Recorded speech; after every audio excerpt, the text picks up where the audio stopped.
دلته د افغانستان د ازادۍ لپاره خلکو تر ځانونو مینونه تړل. د افغانستان د ازادۍ لپاره د نړیوال طاغوت په مقابل کې سرښندنې کېدې. زما میډیا د دوی اتلولي نه بلله. زما میډیا په دې باندې لګیا وه دا تروریستان او دهشتګر دي. نن د هېڅ افغان په کور باندې چاپه نشته. نن سورمخي امریکایان په هلیکوپټرو کې زموږ د کورونو په سارو باندې نه راڅرخي. که ابوبکر او یا محمد صلی الله علیه وسلم څوک ژوندي مونږ ته په لاس باندې راکړي یا یې څوک په شهادت باندې ورسوي نو سل اوښان انعام دی. لکه پرون چې امریکایانو د مجاهدینو د مشرانو په سر باندې انعامات مقررول. او دغه د بدر غزا کله پیښه شوې ده؟ په رمضان المبارک کې د هجرت په 2 کال باندې. یو وخت په دې سراباغ امریکایانو باندې د مجاهدینو ډله ییز برید و. نو دوی د خپل پلانکوچ موټر چې په کوم کې دوی راغلي وو یو خو لوی موټر بم ورباندې وشو او د هغې نه وروسته بیا مجاهدین په هغه پلانکوچ ډوله موټر کې راغلل او د خپل موټر ته یې ور ورته که. هغه د طارق ابن زیاد تاریخ تکرار که. د شهادت په نوم باندې دوی هلته پلي شول. زیات مسلمانان او عقیدتمن خلق د قرآن عظیم شان نن په دنیا کې موجود دي او حال دا چې 1400 کاله د اسلام وتلی دي د ذرې دومره تغییر و تبدیل څوک په د اسلام کې نشي راوستلی. دغه قرآن عظیم شان دغه انقلابي کتاب دا په رمضان المبارک کې الله را نازل که. قرآن کریم کې څه الله فرمایي شهر رمضان الذي انزل فيه القرآن. د رمضان المبارک میاشته ده هغه میاشته چې په دې کې قرآن عظیم شان را نازل شوی دی. قرآن کریم څه مبارکه میاشت ده، څه بهترینه میاشت الله موږ ته نصیب ده.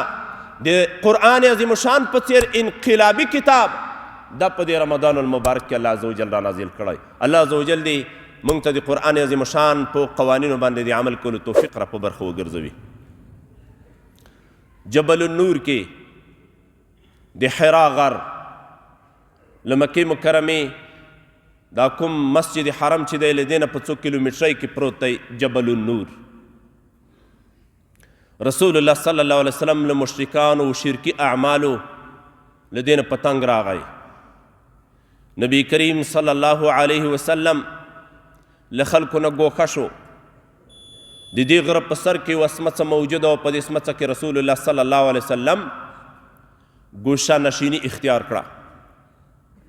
الله عزوجل قرآن کریم ورته را نازل که. اقرأ باسم ربک الذي خلق. دا کله شوي؟ دا په دې رمضان المبارک کې.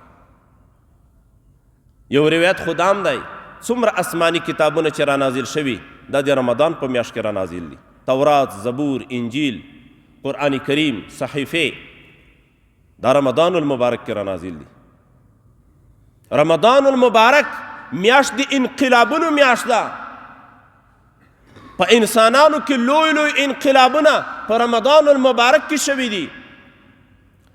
کله چې نبی کریم صلی الله علیه وسلم په مکه مکرمه کې مشرکانو په تنګ که. 14 کاله د نبوت د نبی کریم صلی الله علیه وسلم دا په مکه مکرمه کې و دا ژوند دی. خلکو ته دعوت ورکوه، خفیه دعوت، ښکاره دعوت، ډله ییز دعوت، انفرادي دعوت. لا اله الا الله وایئ کامیاب بشئ، اسلام ومنئ، دنیا و آخرت کې به کامیابی درته په نصیب شي. خو چې کله کافرانو یوه غونډه وکوله په دارالندوه کې. دارالندوه د دوی د غونډو تالار و. مهمې مشورې به مشرکانو د مکې دلته کولې. د قریشو چې څومره قبیلې وي دا ټولو مشران یې راوغوښتل او په دارالندوه کې مشوره وکوله. شیطان هم راغی د یو سپینګیري په شکل کې هغه هم دلته ګډون وکړه. زه د نجد نه راغلی یم، خبر شوم چې ستاسو مهمه مشوره ده، نو ومې غوښتل چې تاسو سره ګډون وکړم په دې مشوره کې. امیه ابن خلف، ابی ابن خلف، ابو البختری، ابو جهل علیه اللعنه، ابو لهب، لوی لوی کافران د مکې مکرمې د مشرکینو، عتبه و شیبه د ربیعه زامن دا ټول په دې غونډه کې حاضر وو. مشوره شروع شوه څه کول پکار دي. دا د محمد ملګري خو ورځ په ورځ باندې ډېرېږي او اوس خو د مدینې منورې خلکو دعوت هم ورکړی دی چې دلته راشئ هجرت وکوئ. دا چې هلته ولاړ شي نو زموږ تجارتي لاره خو په مدینه منوره باندې ده. تقریبا یوازې شام ته د قریشو تجارتي قافلې چې تلې په کال کې 2.5 لکه دیناره تجارت دوی درلوده. دینار د سرو زرو نه جوړ شوو پیسو ته ویلی کیدای شي. 2.5 لکه دیناره مالونو تجارت شام ته درلوده او د شام لاره په مدینه منوره باندې و. دا خو موږ له مشکلاتو سره مخ شو. څه کول پکار دي؟ ابوالبختري دې مشوره پیش کړه. زما نظر دا دی رسول الله صلی الله علیه وسلم ته یوه کوټه جوړه کړئ او په دې کوټه کې بندي کړئ. پیرې ور باندې ودروئ، یو وړکی کړکای پرېږدئ پکې چې له دې نه خوراک او چکاک ورکوو. د نورو شاعرانو په څېر باندې به یو څو کاله ژوندی وي وفات به شي همدلته په دې کوټه کې. نوي ځوانان به نه رانه بېلارې کوي. الله هم دې وساتي د بېلارې کولو لفظ استعمال که. رسول الله صلی الله علیه وسلم ته ویل دا بېلارې شوی او زموږ ځوانان یې بېلارې کړل. لکه څه موده مخکې به زموږ په دې معاشره کې یوه خبره مشهوره وه، وایي چې زامن مدرسو ته مه ورکوئ بیا ځانمرګي ترې جوړوي، خرابوي یې. افسوس ځای دا دی چې دغه خبره زما او ستا له خولې نه سره د مسلمانۍ وته، خو پرون د مشرکانو نه د بت پرستۍ په تر چتر لاندې دا خبره کېده چې رسول الله صلی الله علیه وسلم خلک بېلارې کوي، دې ته مه ورځئ. او په مدارسو کې خو د الله د پیغمبر دین تدریسیږي. که جهاد دم دا د الله د پیغمبر د تګلارې یوه برخه ده. څومره قوانین چې په قرآن عظیم شان کې دي او د رسول الله صلی الله علیه وسلم په احادیثو مبارکو کې دي، دا تدریسیږي په مدارسو کې. خو یوه مشوره دا پیش وه، کوټه ورته جوړه کړئ، رسول الله صلی الله علیه وسلم پکې بندي کوي. شیطان علیه لعنه رد ور باندې وکړه، وایي دا خو ډېره کمزوري مشوره ده. د محمد داسې ملګري دي په دې کوټه به برید وکوي، کسان به مړه کي او دا کوټه به ماته کړي او محمد به ترنه راخلاص کړي. دا خو چندانې مشوره نه ده. هشام ابن عمر مشوره پیش کړه، په یوه اوښ باندې به یې ټینګ ټینګ وتړو او له مکې مکرمې حدودونه به یې بهر کړو. ای خواته چې هرې خواته ځي دی، خو زموږ دا منطقه به له ده نه خلاصه شي، نوي ځوانان به نه راته تربیه کوي. ابو جهل علیه لعنه چې دغه مشوره واورېده خوند یې ورنه کړ. شیطان علیه لعنه هم فورا رد ور باندې وکړه، دا خو ډېره کمزوري مشوره ده، تاسو ته د محمد ژبه نه ده معلومه، داسې خوږه ژبه لري چې په یوه بیان باندې ځوانان تربیه کوي. دا که بهر درته ولاړ شي نو بسته لښکرې به جوړي کړي، لښکرې یو وخت به راځي او په همدغه مکه مکرمه کې به په تاسو باندې برید کوي او مکه به له تاسو څخه فتح کوي. دا ښه مشوره نه ده. ابو جهل علیه لعنه په مشوره پیش کړه، وایي چې ښه زما نظر دا دی زه به داسې مشوره ووایم چې کیدای شي د یوه په ذهن کې هم نه راځي.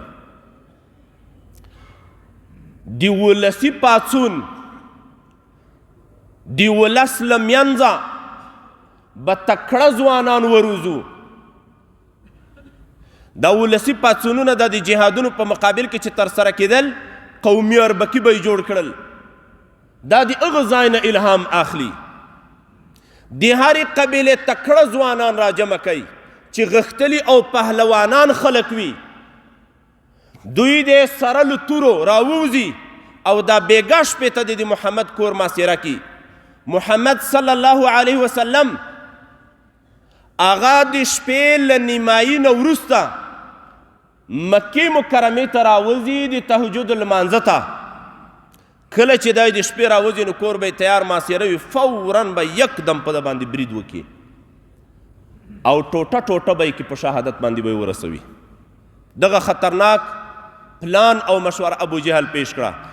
شیطان علیه لعنه سر راپورته کړه، ورته وایي نعم الرأی رأیک، بهترینه رایه خو ستا رایه ده او له دې نه وروسته نورې رایې مه وایه، بس په همدې باندې فیصله ده. همداسې به کوو. ګټه یې هم بیان کړه ابو جهل. کلم چې رسول الله صلی الله علیه وسلم شهید کړه نو د ده خپله قبیله چې بنو هاشم دي، دوی به د دې ټولو قریشو مقابله نشي کولی، ځکه د هر قوم ځوانان به په دې کې موجود وي، د هرې قبیلې ځوانان به په دې کې موجود وي او د ټولو قومونو دښمني دا ګران کار دی. دوی به مجبوره شي دې ته چې له موږ نه دیت قبول کړي، پیسې رانه قبولې کړي، او د پیسو تقسیمول په دې خیلونو په دې قومونو باندې دا آسان کار دی، لږې لږې پیسې وررسېږي. نو په دې کې دا فایده موجوده ده. بله فایده په دې کې دا ده که دغه قومي ځوانانو باندې مسلمانان غالبه کېدل نو شاته بسته قومونه ولاړ دي، دا قومونه به راپورته کېږي. په افغانستان کې چې امریکایانو قسمه قسمه حربي استعمال کړي، وروستنی حربه یې د اربکیانو جوړول و، او په دې کې همدغه فایده موجوده وه چې دغه اربکي به د خپل کلی او قوم له مجاهدینو څخه ساتي. که مجاهدین په دوی باندې کامیابه کېدل نو تر شا د دې اربکیو بسته قومونه ولاړ دي، بسته قومونه به په چوغه راوځي د مجاهدینو مقابلې ته. خو افسوس ځای دا دی چې دغه حربه پرون ابو جهل د رسول الله صلی الله علیه وسلم په مقابل کې استعمالوله، سره د کفر او د شرک استعمالوله. پرون په ځینو علاقو زمونږ کې اگر چې دغه حربه په ټولو علاقو کې نه وه، زمونږ متدین ولس د اشغالګرو امریکایانو په مقابل کې په میړانه جهادونه ترسره کړل، خو ځینې قومونه یې وغولول او همداسې اربکي پکې جوړ کړل د قومونو د کلیو د ساتنې دپاره. البته له مجاهدینو څخه یې ساتل، او کله به چې په دوی باندې فشار راغی بیا به قومي چوغه پسې راوته. خو افسوس ځای دا دی چې دغه کارونه یې سره د جماعت کول، اذان هم پکې کېده، جمع هم پکې درېده، مسلماني هم ځان دپاره ثابتوله، دعوه هم د ایمان او د مسلمانۍ کوله، او دغه کار بیا هم د امریکایانو د خوشحالۍ په خاطر باندې ترسره کاو تر څو دغه اشغال وغځېږي. رسول الله صلی الله علیه وسلم په باره کې هم دغه فیصله وشوه. د شپې ځوانان راغلل، خو نبی کریم صلی الله علیه وسلم ته الله وحی وکړه ته به ځې مدینې منورې ته به هجرت کوې. په هجرت رسول الله صلی الله علیه وسلم مجبوره شو، او د شپې چې راووته همداسې چاپه وه، ځوانان ولاړ دي. رسول الله صلی الله علیه وسلم دغه دعا وایي وجعلنا من بینهم سدا ومن خلفهم سدا فاغشیناهم فهم لا یبصرون. موږ د دوی مخې ته او د دوی شاته دیوالونه ودرول او د دوی په بدنونو باندې موږ پردې خورې کړې، موږ دوی بېهوشه کړل. نو دوی داسې حالت ته راغلل چې دوی په سترګو باندې څه نه لیدل. دغه آیت یې تکراراو او یو موټی خاورې راواخیستې او د ټولو په څټونو کې وشیندلې. الله دغه مشرکان، دغه د ابو جهل اربکي الله په رسول الله صلی الله علیه وسلم باندې ړانده کړل. نبی کریم صلی الله علیه وسلم د ابوبکر صدیق کور ته ولاړ، هغه یې له ځان سره که او تر غار سور ولاړل، 3 شپې هلته تېرې کړې، او د هغې نه وروسته بیا مدینې منورې ته مهاجر شول. ابو جهل د دوی په سر باندې 100 اوښان انعام وټاکه، که ابوبکر او یا محمد صلی الله علیه وسلم څوک ژوندي مونږ ته په لاس باندې راکړي یا یې څوک په شهادت باندې ورسوي نو 100 اوښان انعام دی. لکه پرون چې امریکایانو د مجاهدینو د مشرانو په سر باندې انعامات مقررول، 25 میلیونه ډالر به ورکوو هغه چاته چې چا شیخ اسامه مونږ ته وښوده او یا یې مونږ ته ژوندی په لاس راکه، چا ملا عمر امیر المؤمنین رحمه الله په لاس باندې راکه، چا خلیفه سراج الدین حقانی مونږ ته په لاس باندې راکه، چا جلال الدین حقانی مونږ ته په لاس باندې راکه. ومکروا ومکر الله والله خیر الماکرین. قرآن کریم کې الله فرمایي دوی هم پټ پلانونه جوړ کړي وو د اسلام د بربادۍ او د اسلام د ختمولو لپاره. الله عز وجل د مسلمانانو د برلاسي او د نجات پلان جوړاوه، خو الله بهترین پلان جوړونکی دی. د الله عز وجل پلانونه په خلکو باندې برلاسي کیږي. الله عز وجل رسول الله صلی الله علیه وسلم ته نجات ورکه، لکه څنګه چې زموږ دغه د جهاد ځینو مشرانو ته الله عز وجل نجات نصیب وګرځاو، ځینې په شهادت باندې ورسېدل او ځینو ته الله عز وجل یو عظیم نجات ورکه او فاتحین د مملکت ته الله عز وجل بیرته راواپس وګرځول. رسول الله صلی الله علیه وسلم دغه چاپه چې د ده په کور باندې راغله 2 کاله بعد په غزوه بدر کې الله دغه امتحان ترنه واخیست. او دغه د بدر غزا کله پیښه شوې ده؟ په رمضان المبارک کې د هجرت په 2م کال باندې. او دا داسې غزا ده چې قرآن کریم کې دې ته یوم الفرقان ویلی شوي دي. هغه ورځ چې د حق او د باطل په مابین کې جلاوالی راغی د دې غزا له امله. دغه غزا کې 314 صحابه کرام موجود وو او په مقابل کې 1000 نفره لښکر موجود و د کافرانو. دغه صحابه کرام د ابو سفیان د قافلې ولجه کولو ته راوتلي وو، خو هغه خطا شوه، د بحر احمر په غاړه باندې تیره شوه، مکې مکرمې ته ځان ورساو او اخوانه د ابو جهل لښکرې راووتې. رسول الله صلی الله علیه وسلم په شا تګ نه خوښاوه. صحابه کرامو سره مشورې نه بعدې اقدام وکړو چې د همدې ابو جهل علیه اللعنه له لښکر سره جنګیږو.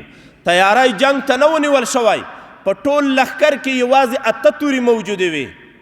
نو هغه زمانه کې خو مهمه وسیله توره وه، په دې توره باندې وهل کېدلی شول، جهاد په توره باندې کېده. 8 تورې په دې ټول لښکر کې موجودې وې. یوه بهترینه وسیله د جهاد هغه آس و، په دې ټول لښکر کې یوازې 2 آسان موجود وو او په دې ټول لښکر د رسول الله صلی الله علیه وسلم کې یوازې او یوازې 80 اوښان موجود وو چې په دې باندې دوی سورلیم کوله او د وخت په ضرورت په وخت کې الالول او له دې نه د خوراک استفاده کوله. دا ټول لښکر همداسې وو. 314 مجاهدین صحابه کرام په دې کې موجود دي او په مقابل کې 1000 نفره مجهز لښکر دی د ابو جهل علیه لعنه. یوه ورځ به یې 10 اوښان الالول، بله ورځ به یې 9 اوښان الالول. پریمانه مالونه ورسره دي، تورې ورسره دي، زغرې ورسره دي، نیزې ورسره دي، د غیشو لیندۍ ورسره دي او ډېر په کبر او غرور له مکې مکرمې نه راووت. قسمونه یې دا خوړل چې موږ به محمد او د ده ملګري په شهادت باندې رسوو او هیڅ کله به یې پرېږدو نه. څوم چې په بدر کې شراب نه وي څښلي، څوم چې په بدر کې سندرغاړو زنانو موږ ته سندرې نه وي ویلي، موږ هلته د ګډا او د نشو تماشو مجالس نه وي جوړ کړي، تر څو به موږ نه راواپس کیږو. خو لیکن دغه غزا په 19 د رمضان المبارک باندې پیښیږي. صحابه کرام په دې غزا کې نه پوشا کیږي او چې کله غزا رامنځته کیږي نو نتیجه یې څه ده؟ 80 نفره کافران الله مرداروي. همدغه ابو جهل هم د 2 تنکیو ځوانانو په لاسونو باندې مرداریږي. معاذ ابن عفراء او معوذ ابن عفراء د دې 2 ورونو چې د مور له خوا نه ورونه کېدل، د دې په لاسونو باندې ابو جهل مرداریږي. امیه ابن خلف دا مرداریږي، چا چې په دارالندوه کې د غونډو په تالار کې د رسول الله صلی الله علیه وسلم د ټوټه ټوټه کېدلو فیصلې کولې. ابوالبختري چې مشوره یې دا وه چې رسول الله صلی الله علیه وسلم بندي کوي، کوټې ته یې واچوئ، دغه مشورې یې کولې. دغه ابوالبختري 2 کاله له دې مشورې نه بعد د بدر په میدان کې د صحابه کرامو په لاسونو باندې ټوټه ټوټه کیږي. خو البته دا کوم وخت دی؟ دا رمضان المبارک دی، د روژې میاشت ده او 19 د رمضان المبارک دی. دومره یوه بهترینه غزا چې د دې غزا مجاهدینو په حق کې الله عز وجل فرمایل د دوی مخکینی ګناهونه او وروستني ټول ګناهونه الله معاف کړي. په دې صحابه کرامو کې به چې له چا نه غلطي وشوه نو نبی کریم صلی الله علیه وسلم به پوښتنه کوله څوک دی چې پلانکی؟ او دا خو بدري صحابي دی، دا خو په غزوه بدر کې ګډون کړی او الله له ده سره وعده کړې ده چې ما تقدمه و ما تأخره، پخواني وروستني ګناهونه ټول الله دته معاف دي. که بل څوک وای نو موږ به دته یو څه سزا ورکړی وای، خو دا خو بدري دی که نه، دا خو په غزوه بدر کې د ګډون کړی و، دې ته خو موږ سزا نشو ورکولی، دته الله ټول ګناهونه الله معاف کړي دي. دې صحابه کرامو ته الله دومره لوی شان نصیب وګرځاو. دا پیښه کله وه؟ دا په دې رمضان المبارک. دا ما ورته چې په خوبونو باندې تېروو، دا ما ورته چې په نشو تماشو باندې تېروو، دا ما ورته چې په سندرو سازونو باندې تېروو، دا ما ورته چې په سګرټیو باندې تېروو، دا ما ورته چې د دې شپې په چرسو او نسوارو باندې او په نشو باندې تېروو. دا هغه میاشت وه چې صحابه کرامو د اسلام دپاره یوه ستره کارنامه په دې کې راوړه. د مکې مکرمې فتحه دا هم په دې رمضان المبارک کې وه، په 8م کال د هجرت باندې. هغه مکه مکرمه چې رسول الله صلی الله علیه وسلم او صحابه کرام له دغه ځای نه هجرت ته مجبوره کړي وو. دغه صحابه کرام رضوان الله علیهم اجمعین په 8م کال د هجرت باندې فاتحین مکې مکرمې ته راغلل. مکه مکرمه الله د دوی په لاسونو باندې فتح کړه. دا کوم وخت و؟ دا هم رمضان المبارک و. 8م کال د هجرت او د رمضان المبارک میاشت ده چې قرآن کریم کې الله وایي انا فتحنا لك فتحا مبینا، موږ تا ته یوه څرګنده فتحه نصیب کړه یا رسول الله صلی الله علیه وسلم. اذا جاء نصر الله والفتح ورأيت الناس يدخلون في دين الله افواجا. دې صورت کې هم اشاره ورته کوي د دې فتح سره به ډله ډله خلک ویني چې په اسلام کې به داخلیږي. بسته بسته قومونه به راتلل او د نبی کریم صلی الله علیه وسلم سره به بیعت کو. یا رسول الله له موږ نه بد شوي دي، یا رسول الله موږ ایمان راوړو، یا رسول الله موږ ستا په مقابل کې جنګېدلي یو، موږ ډېر بد کړي، موږ بتانو ته سجدې کولې، یا رسول الله صلی الله علیه وسلم موږ اوس ایمان ته راغلي یو او له تا سره په ایمان باندې بیعت کوو. دغه ایمان افزود کارنامې د په دې رمضان المبارک کې دي. دا ما وتایي چې په خوبونو باندې تیرو او په نشو تماشو باندې تیرو. په یمن کې اسلام په غوړېدو شو. نبی کریم صلی الله علیه وسلم چې خبر شو یمانیان ایمان ته لیواله دي، د حضرت علی بن ابي طالب رضی الله تعالی عنه لښکرې تیار کړ او د دې مکې مکرمې د مدینې منورې نه د یمن په طرف باندې ولیږه. دا هم کوم وخت و؟ رمضان المبارک. دغه ستره کارنامه چې نبی کریم صلی الله علیه وسلم د یمنیانو د ایمان ډېر صفت په خپلو اقوالو مبارکو کې کړی، دغه کارنامه دا عظیمه کارنامه هم دا په رمضان المبارک کې و. رمضان المبارک صلاح الدین ایوبی رحمه الله چې د حنتین په نوم باندې یو ښار فتح که، چې د دې ښار فتح کول دا د بیت المقدس د ازادۍ سبب وګرځېدل. دا هم کله و؟ په رمضان المبارک کې. دا موږ چې په خوبونو باندې تیرو. صلاح الدین ایوبی رحمه الله چې د بیت المقدس د ازادۍ دروازه بللی شو، د حنتین په نوم باندې یو ښار و. دغه ښار باندې برید وکاو او دا په دې رمضان المبارک کې فتح که. دا د اسلام لوی سپهسالار چې ټول امت مسلمه افتخار ور باندې کوي، عرب او عجم دعاګانې ورته کوي. دغه د مسلمانانو په دردونو باندې خبر شخصیت، دغه یو ستر انقلاب راوستونکی مجاهد، دغه عظیمه غزا دا هم په دې رمضان المبارک کې وه. او اندلس اوس وخت کې فکر کوم چې د هسپانیې نوم ورته ویلی کیدای شي او فکر کوم چې په اروپایي هیوادونو کې راځي. دغه علاقه په 92 هجري کې د موسی ابن نصیر په لاسونو باندې چې د طارق ابن زیاد تر کوماندې لاندې په زرګونو مجاهدین د کشتیګانو په توسط باندې اندلس ته داخل کړل او څنګه چې له کشتیګانو نه پیاده شول نو دغه کشتیګانې ټولې وسوځولې چې دلته کوم تنګی موجود دی، کوم غر موجود دی، په جبل الطارق باندې مشهور دی. د طارق ابن زیاد غر له همدې ځای نه د اسلام رڼا اسپانیه او اندلس ته الله عز وجل نقل کړې وه او دا ټولې کشتیګانې وسوځولې او بیا یې خپلو مجاهدینو ته په بیان کې وې امامکم العدو وخلفکم البحر، ستاسو مخې ته دښمن دی او شاتم دریاب دی، د تیښتې لارم نشته، تاسو د اسلام لاروي یئ، تر مرګ او تر شهادته به د اسلام د خواروي لپاره تاسو په دې ځمکه کې غذا کوئ. یو وخت په دې سراباغ امریکایانو باندې د مجاهدینو ډله ییز برید و، نو دوی د خپل پلانکوچ موټر چې په کوم کې دوی راغلي وو یو خو لوی موټر بم ور باندې وشو او د هغې نه وروسته بیا مجاهدین په هغه پلانکوچ ډوله موټر کې راغلل او د خپل موټر ته یې ور ورته که. هغه د طارق ابن زیاد تاریخ تکرار که، د شهادت په نوم باندې دوی هلته پلي شول، خو الله عز وجل دغه صحابه کرامو ته فتح نصیب کړه، غرناطه فتح شوه، قرطبه الله عز وجل چې دا لوی لوی ښارونه و د اندلس د الله عز وجل فتح کړل، او د اندلس په خاوره کې د اسلام د سپېڅلي دین ډیوې الله عز وجل د دغه صحابه کرامو د دغه مجاهدینو په لاسونو باندې بلې وساتلې.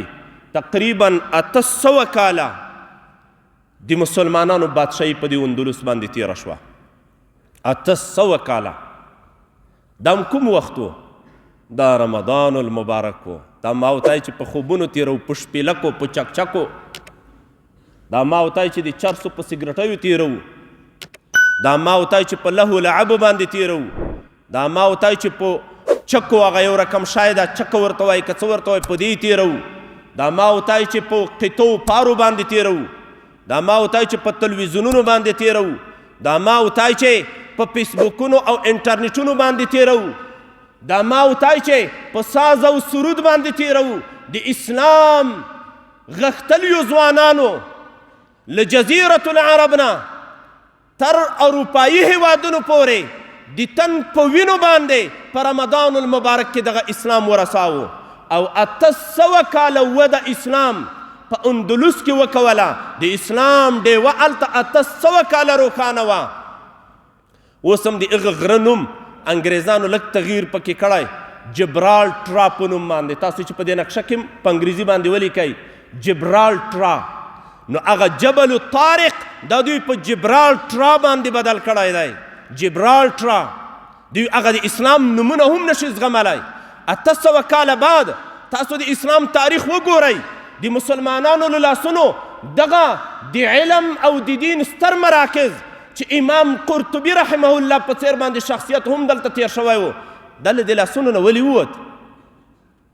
د جهاد لاره د خلکو پرېښوده.